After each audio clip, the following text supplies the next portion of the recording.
Bien, pues estamos en medio de esta serie que se llama El Evangelio en la Biblia. Vamos a estar estudiando los aspectos más resaltantes de la Biblia durante todo el año y específicamente no solo entender el pasaje ni lo que está pasando, sino encontrar el Evangelio ahí. Al día de hoy ya tenemos un entendimiento muy claro de todas estas lecciones importantes sobre el libro de Génesis. El día de hoy entramos al libro de Éxodo y el mensaje de hoy se llama Dios oye el clamor de su pueblo. Entonces permítanme ir conectando el relato de Génesis con el relato de Éxodo. Hasta este punto nosotros hemos visto que en esta última parte de Génesis, a través de mucha aflicción, mucho sufrimiento, Dios trató con el corazón de José para prepararlo, para que él pudiera, ahora sí que dar el ancho y estar en esa posición de autoridad en Egipto. José tenía que sufrir, tenía que estar en ciertos lugares específicos para que él pudiera estar en esta posición de autoridad. Y Dios, sabiendo que venían estos años de sequía, que automáticamente es una hambruna que literalmente iba a matar a miles, no sé si millones, pero miles de personas de hambre, y el Señor quería guardar a su pueblo de que no murieran. Entonces José les permite la entrada a toda la familia de Israel, que eran 70 cada uno de ellos. Imagínate que les dices, no puedes traer a tu familia en Navidad, y te llegan con 70 chanclas, ¿no? Pero bueno, para Egipto no era problema. Estas 70 personas que eran parte de la familia de Israel, antiguamente Jacob, fueron puestos en un lugar que se llamaba la tierra de Gosén, donde podían tener su ganado y dedicarse a su oficio. Pero los hebreos en Egipto se multiplicaron en gran manera. Sin ofender, estaban igual que el cristiano. Producían hijos dice el profeta Jorge Mesa, con singular alegría. Oye, ¿no eres judío tú, hermano? ¿No tienes como sangre hebrea o algo? Porque ya párale, brother, te pasas. Mírenlo, preparando biberones, o sea. Se multiplicaron en la tierra, o sea, de 70 llegaron a ser casi 2 millones según los cálculos de los historiadores. Era una multiplicación increíble. Y entonces, bueno, esa es la parte donde encontramos nosotros el relato. Vamos a abrir nuestras Biblias en el libro de Éxodo. Vamos a leer capítulo 1, vamos a leer del verso 6 hasta el verso 14.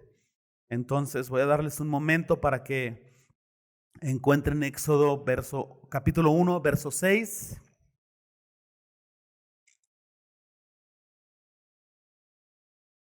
¿Qué pasó cuando ya este pueblo se estaba multiplicando? Fíjense bien, verso 6. Y murió José y todos sus hermanos y toda aquella generación. Y los hijos de Israel fructificaron y se multiplicaron y fueron aumentados y fortalecidos en extremo. Y se llenó de ellos la tierra. Entre tanto, se levantó sobre Egipto un nuevo rey que no conocía a José. Y dijo a su pueblo, he aquí, el pueblo de los hijos de Israel es mayor y más fuerte que nosotros.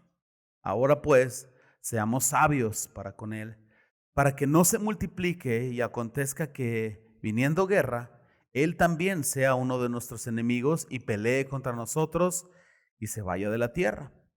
Entonces pusieron sobre ellos comisarios de tributos que los molestasen con sus cargas y edificaron para Faraón las ciudades de almacenaje, Pitón y Ramsés. Pero cuanto más los oprimían, tanto más se multiplicaban. O sea, como que se estresaban los hebreos y ellos liberaban el estrés. Bueno, luego les platico cómo. Pero se multiplicaban. Y crecían de gran manera de que los egipcios temían a los hijos de Israel. Y los egipcios hicieron servir a los hijos de Israel con dureza y amargaron su vida con dura servidumbre en hacer barro y ladrillo y en toda labor del campo y en todo servicio a la cual los obligaron con rigor. Entonces, muy parecido al sistema que utilizaron los nazis para el holocausto, empezaron a separar hebreos de egipcios, empezaron a marginarlos, empezaron a levantar sus impuestos, empezaron a golpearlos, empezaron a ubicarlos, poniendo más trabajo de ellos hasta llegar a literalmente esclavizarlos, quitarles todos sus derechos. Obviamente ya no estaba José en autoridad para defenderlos y el faraón, que tenía alto respeto por José, ya no estaba vivo. Nuevo gobierno, nueva gente, nueva forma. Entonces, durante 400 años, este pueblo de Israel, que empezaron con 70, se multiplicaron. Durante 400 años fueron esclavos en la tierra de Egipto. Y dice aquí bien interesante que amargaron su vida con servidumbre. Literalmente trabajaban para comer y comían para trabajar.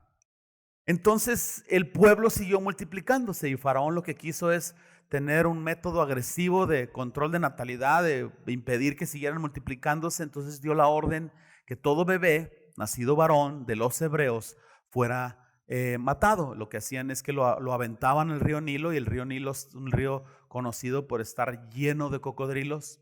Y entonces pues yo he visto videos donde los bebés los avientas al agua y solos nadan, pero en un río lleno de cocodrilos ningún bebé podía sobrevivir.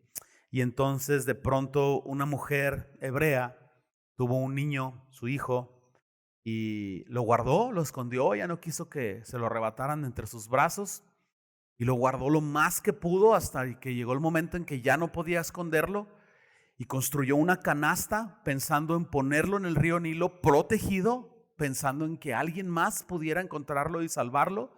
Imagínate la angustia de esa mamá de soltar al niño en el río y no saber qué le pasó. Pero una mujer llena de fe, y a este niño lo pusieron en esta canasta, y el río empezaba donde estaba la tierra de Gosén y avanzaba hasta donde estaba el palacio de Faraón, y la hija de Faraón encontró esta canasta.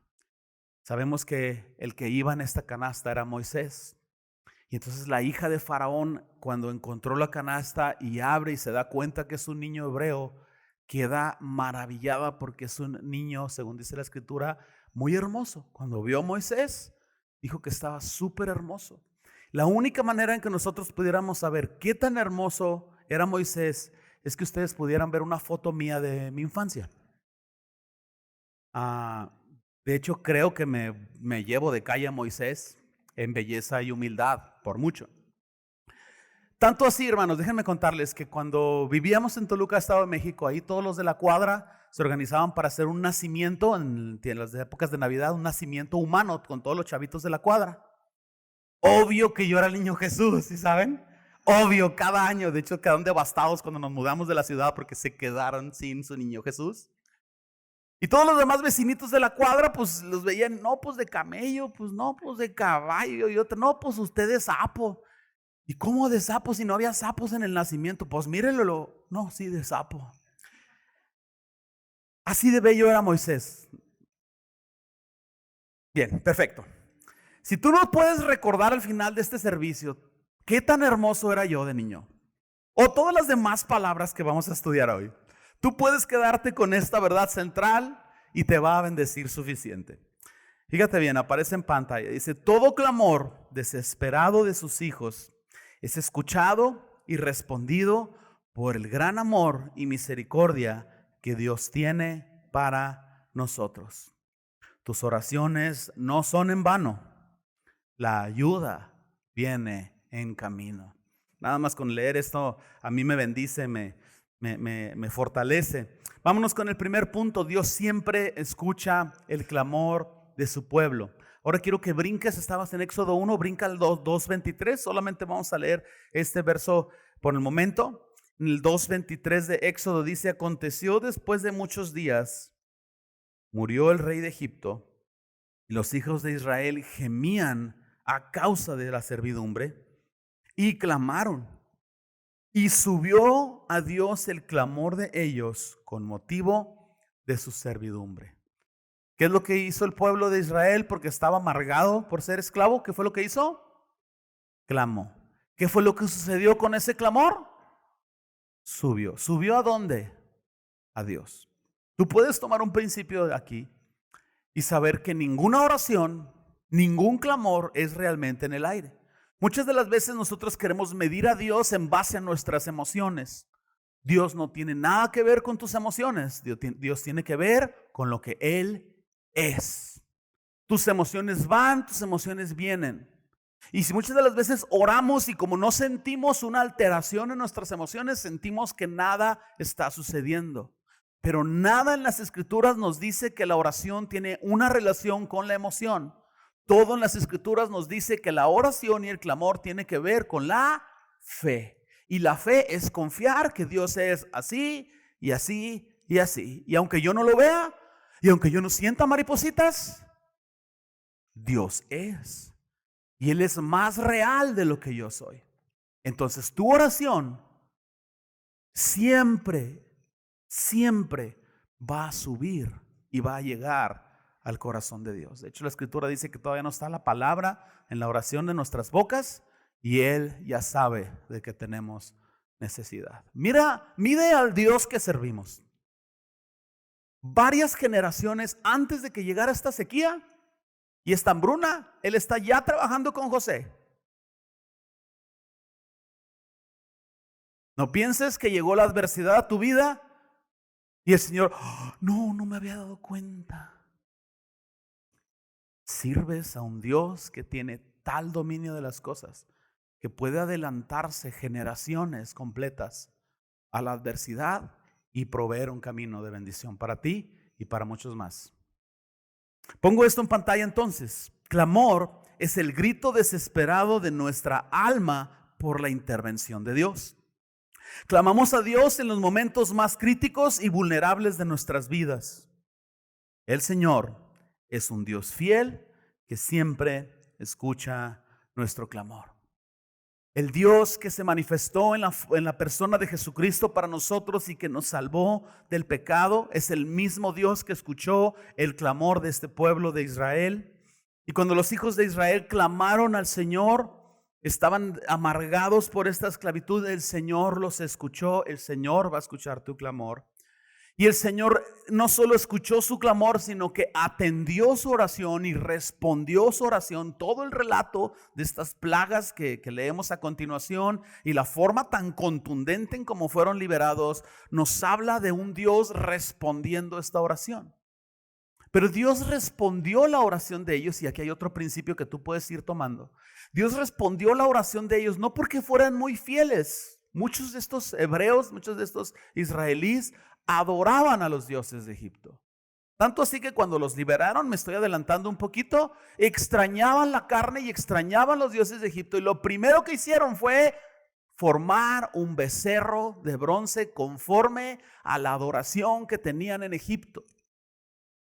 Entonces, así que tú digas que qué fieles, que bárbaros, que parecen que se congregan en pan de vida.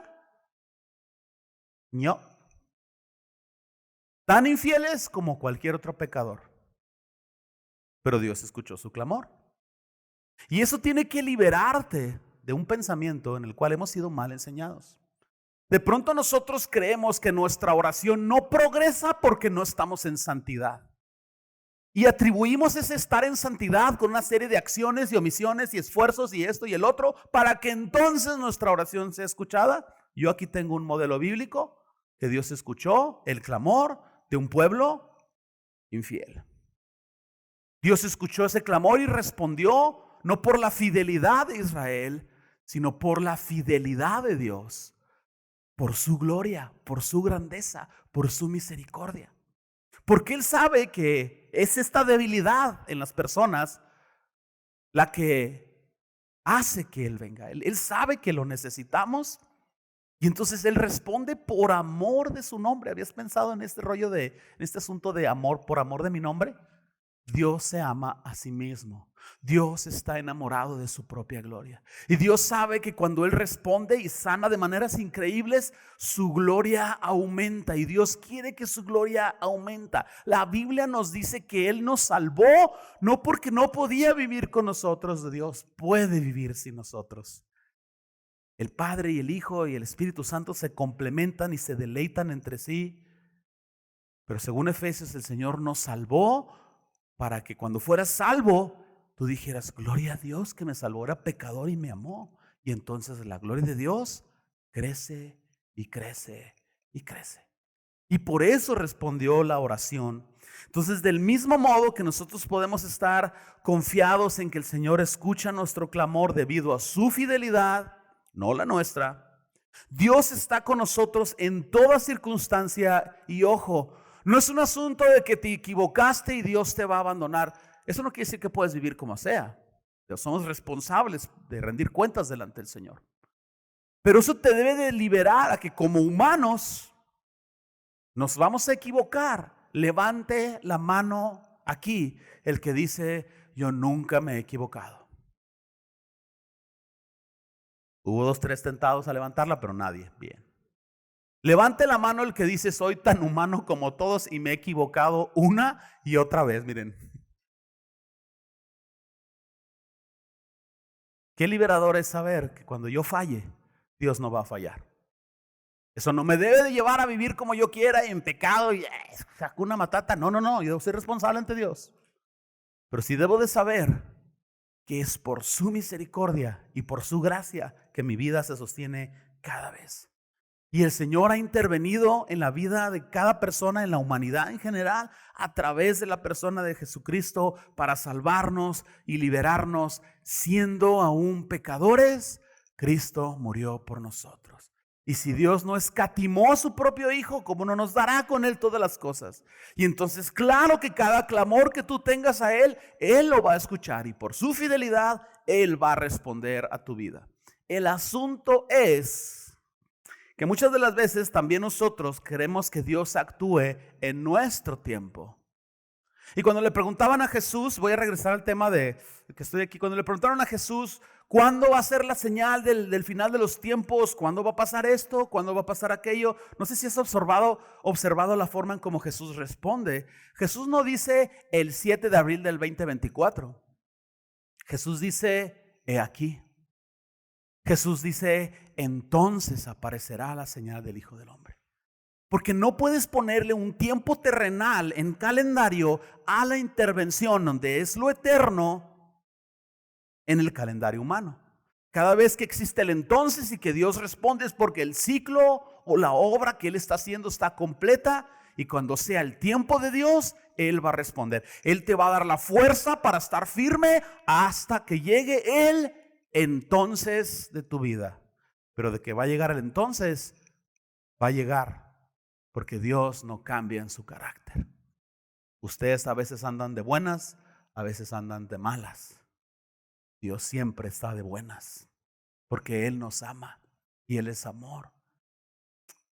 A mí me parece esto maravillosamente increíble. Inciso B, clama a Él porque te está escuchando. Ya que sabes que escucha, bueno, pues clama. El clamor es una forma de oración intensa. Cuando tú ya has acabado todos los recursos de oración o se ha extendido la situación, estás en amargura, como este pueblo hebreo está, no puedes salir de la situación, empieza a surgir una desesperación de ti y el clamor viene con angustia, con desesperación. Estás que no puedes soportar más, necesitas la intervención de Dios. Déjenme continuar y meterlos un poquito en el relato nuevamente.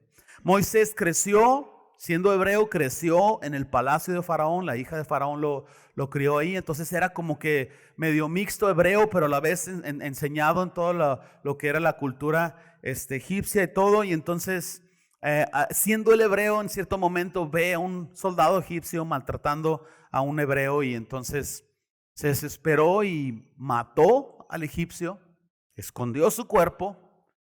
El pueblo de Israel ya te crees el libertador, lo salvaron y todos le reclamaron. Se sintió asustado, le dio miedo, huyó de Egipto, pensando que la ley lo iba a alcanzar. Y entonces huyó, se casó, ahora está trabajando para su suegro Jetro, cuidando ovejas. Y entonces él está en este oficio de pastor. 40 años después de este incidente, Moisés está aquí cuidando unas ovejas y de pronto un día normal está en una fogata calentándose una sopa Maruchan y ve un arbusto quemarse. A veces por el sol o rayos y todo puede ser que se provoque un incendio forestal. Entonces él vio un arbusto quemarse, hizo sopa Maruchan hizo su café, sacó de su túnica un gansito. Pasó el tiempo y el arbusto se seguía quemando, y le llamó la atención que después de un rato el arbusto se seguía quemando, no se consumía. Y eso es lo que nos introduce al relato que vamos a leer ahorita. Éxodo capítulo 3, verso 2. Dice, y se le apareció el ángel del Señor en una llama de fuego en medio de una zarza.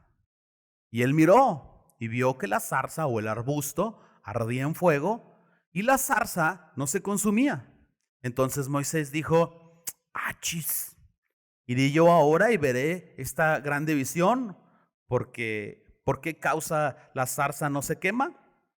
Viendo el Señor que él iba a ver, lo llamó desde en medio de la zarza y le dijo, Moisés, Moisés. Y él respondió, heme aquí. Y dijo, no te acerques, quita tu calzado de tus pies, porque el lugar en el que tú estás, tierra santa es. Y dijo, yo soy el Dios de tu padre, el Dios de Abraham, el Dios de Isaac, el Dios de Jacob. Y entonces Moisés cubrió su rostro porque tuvo miedo de mirar a Dios. Y luego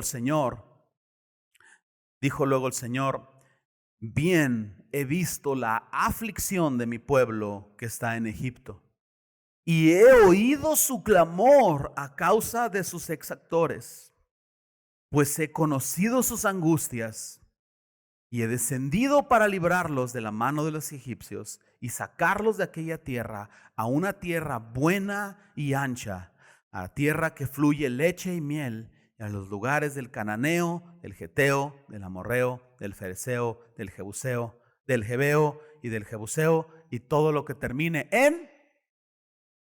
ustedes leen la Biblia increíblemente, hermanos. Bien, verso 9. El clamor, pues, de los hijos de Israel ha venido delante de mí, y también he visto su opresión con la que los egipcios los oprimen. Ven por tanto ahora y te enviaré a Faraón para que saques de Egipto mi pueblo y los hijos de Israel.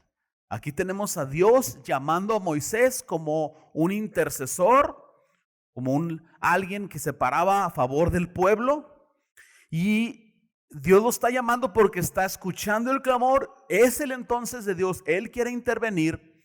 Y aquí encontramos una verdad tan simple de entender, y la pongo en pantalla. Es una verdad tan simple que a veces cuesta trabajo creerla, sobre todo cuando estás en dificultad. Dios escucha el clamor de su pueblo. Dios escucha tu clamor. Sientes que tu oración no llega a nada.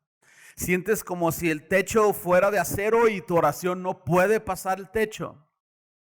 Pero una vez más, esas son emociones. Estoy comprobándoles bíblicamente que todo clamor de una angustia genuina de corazón llega a Dios, y que Dios en su tiempo responde. Entonces, cuando la vida se vuelve difícil, cuando estás en medio de tensión, en medio de dificultad, es natural que te preguntes por qué Dios no interviene, por qué Dios no actúa de la manera en que tú quisieras. Obvio que todos nosotros, cuando llega la prueba, quisiéramos que al día siguiente viniera el milagro y sucediera. Pero los israelitas sintieron esta inquietud, este afán, esta preocupación, y quizás esta afanosa esclavitud los hizo pensar que Dios se había olvidado de ellos. Moisés, como hebreo, seguramente sabía este clamor sostenido por 400 años. Los israelitas conocían su historia y sabían lo que Dios le había prometido a Abraham. Dios le había prometido a Abraham que de su descendencia haría una nación grande, y que les iba a dar una tierra, que les iba a dar bendición, y que les iba a dar hijos para crear una nación que fuera de bendición para las naciones. Pero de pronto pensaron que Dios se había olvidado de ellos. Por 400 años, poco más de 4 generaciones, el Señor no estaba respondiendo, y ellos estaban cada vez amargados. Desde mi abuelo es esclavo, mi padre es esclavo, yo soy esclavo, mis hijos van a ser esclavos. ¿Dónde está la promesa de Dios? Y así se siente como una tensión, como una desesperación. Sientes que Dios no está respondiendo, pero Dios está escuchando el clamor, y lo voy a repetir enfáticamente a lo largo de todo este mensaje. Dios escucha todo clamor. Es imposible que tú clames a Él y Él no escuche. Y entonces aquí hay algo bien importante. Dios respondió el clamor y fíjate cómo respondió. Dios se apareció a Moisés. Si tú entiendes el relato junto conmigo, está Moisés calentándose su sopa Maruchan mientras cuida las ovejas. Moisés no está buscando a Dios. Yo digo que ni por los alimentos oró. No sé, se me ocurre. Y Dios se aparece en la zarza. Dios buscando a Moisés para liberar al pueblo. Dios revelándose a Moisés para ser un intercesor a favor del pueblo. Entonces, los humanos de pronto nos confundimos. Creemos que Dios siempre va a estar ahí, que Dios siempre está a nuestro servicio. Lo mencioné en alguno de estos domingos, este deísmo, que Dios está aquí para servirme. Pero la realidad es que los humanos no tenemos ningún derecho de exigir una audiencia privada con Dios. Es por los méritos de Cristo que podemos acercarnos al trono de la gracia. Pero eso es algo increíble que no merecemos. Es por Jesús, no es por ti. Pero como humanos no tenemos el derecho de pedir una audiencia con el Señor. Nosotros dependemos de Dios, Dios no depende de nosotros. Nosotros servimos a Dios, Dios no nos sirve a nosotros. Nosotros le rendimos cuentas a Dios, Dios no nos rinde cuentas a nosotros. Dios no nos debe nada. Entonces yo quiero que pienses más profundamente conmigo. Dios como creador, lo leímos en Génesis al principio, Él dijo: sea la luz, y todo el universo que todavía no acaban de investigar y de medir fue creado. Dios dijo: sean los animales, sean los vegetales, sea todo lo demás, y todas las leyes físicas que mantienen funcionando el planeta Tierra fueron hechas porque Dios lo hizo así. Y Dios les dijo a las plantas que se multiplicaran, y a pesar del pecado las plantas se siguen multiplicando hasta el día de Dios porque Dios dijo que así sucediera. Y la anatomía humana sigue funcionando. Y la tierra sigue girando. Y el sol no sale, la tierra gira alrededor del sol, pero lo decimos, el sol sigue saliendo. Dios como creador pudo haber hecho la creación y haber dejado la creación a su suerte después del pecado, y no sería incorrecto porque Él es Dios. Tú compras unos peces ahí en Soriana, de esos golden fish que te cuestan 15 pesos. Los metes en una pecera y nomás los ves. Y se están mordiendo los unos a los otros y tú nada más los ves. Dios pudiera dejar la creación y a la humanidad a su suerte, y no sería malo.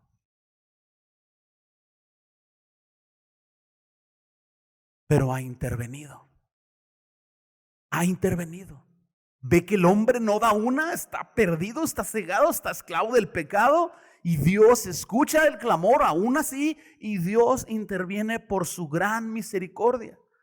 Todo el resumen de la Biblia, desde el primer mensaje que empezamos aquí en esta serie, es que el resumen de la Biblia significa o nos dice que es Dios buscando al hombre. Dios buscó a Abraham, Dios buscó a Isaac, Dios buscó a Jacob, Dios buscó a Moisés, Dios buscando al hombre para redimirlo.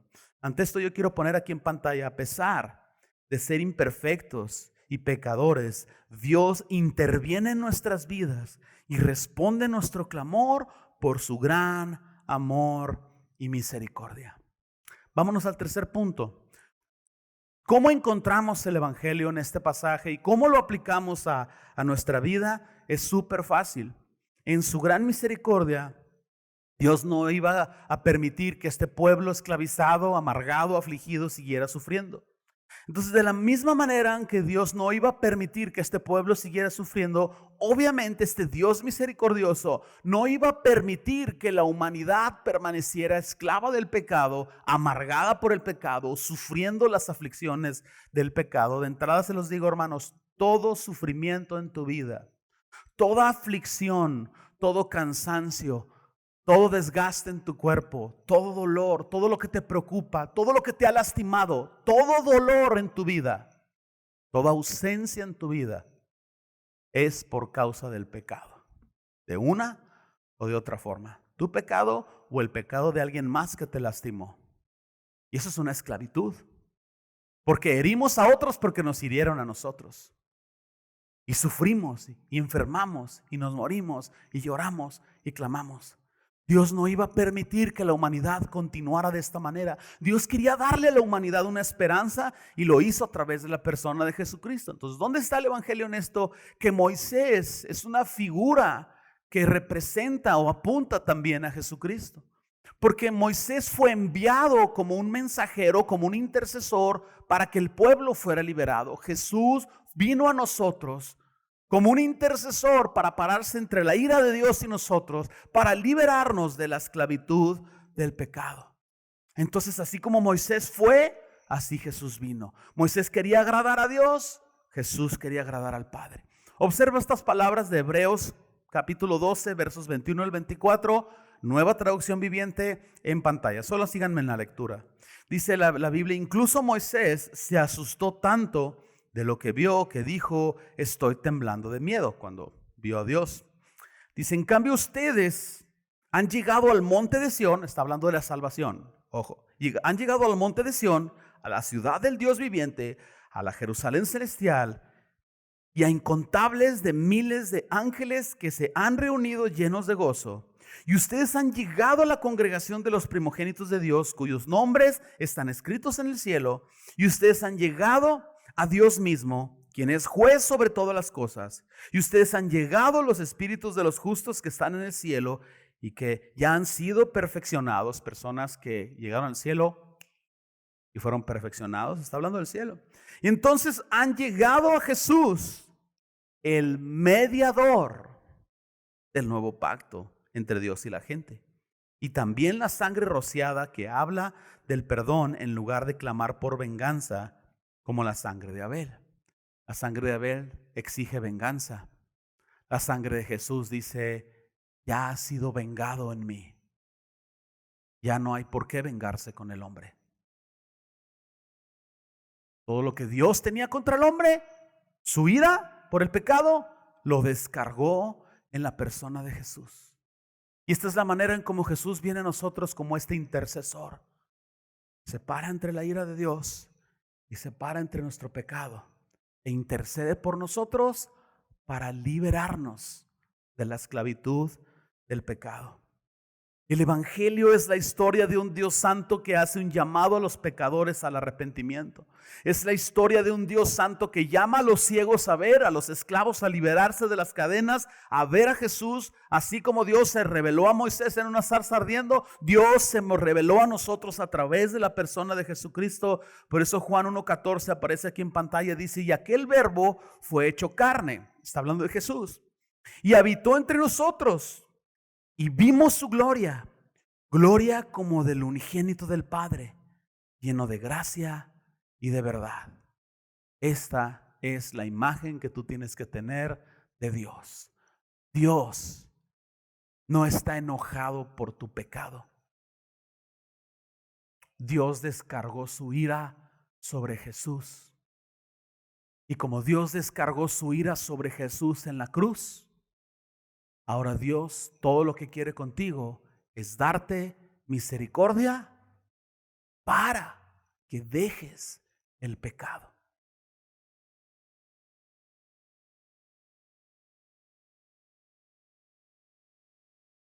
Un Dios lleno de amor y misericordia no podía permitir que la humanidad siguiera en esclavitud espiritual.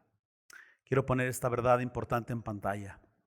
Así que sí, vemos a Jesús y su obra redentora reflejados en Moisés como un intercesor a favor de la libertad de la esclavitud. Un intercesor que viene a liberarnos. Por eso Jesús empezó su ministerio y dijo: el reino de los cielos se ha acercado.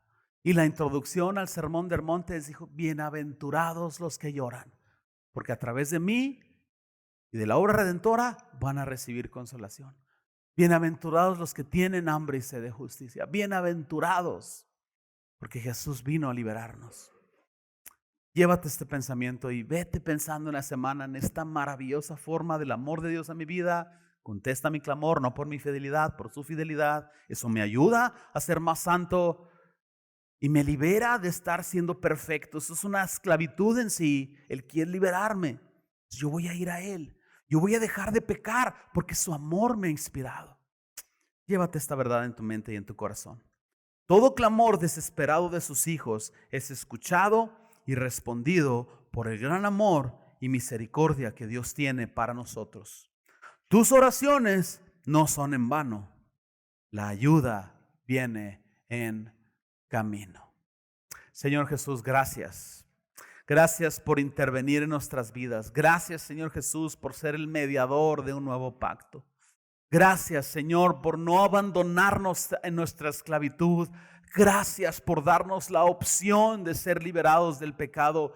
Gracias, Señor, por ser tan misericordioso con nosotros. Clamamos a ti y ni siquiera somos conscientes de todas las áreas de infidelidad en nuestro corazón. Y aún así, en tu gran amor y misericordia, tú nos respondes. Eso hace explotar nuestras mentes y nuestros corazones en adoración. Señor, tú eres grande, tú eres bueno, tú eres misericordioso. Nos provoca a alabarte y a exaltarte cada vez más y a quedar admirados con la gloria de tu nombre, Señor. A ti sea toda la gloria, Señor, por siempre y siempre. Amén.